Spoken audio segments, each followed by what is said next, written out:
এটা আমার সাথে কি হয়ে গেল?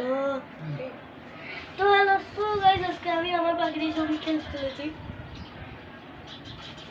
আমি গাড়ি প্র্যাকটিস করছি, কিন্তু গাইস না তো গাড়ি প্র্যাকটিসে নেই গাড়ি। তারপরে আমার মাথায় একটু বুদ্ধি চলে এলো, তো সরি তাদেরকে খেলার জন্য আমরা দিয়ে দিই।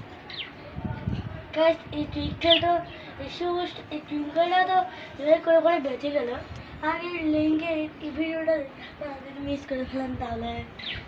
তো গাইস আমার মাথায় আমার মুরগিটা কি হয়ে গেল গাইস? আমার বাবা আমাকে কত কষ্ট করে কিনে দিয়েছিল, আর গাইস দেখুন এটাও ভেঙে গেল।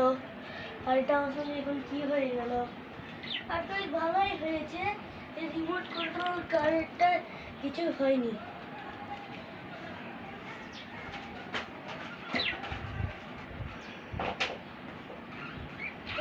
আমার এগুলো আছে।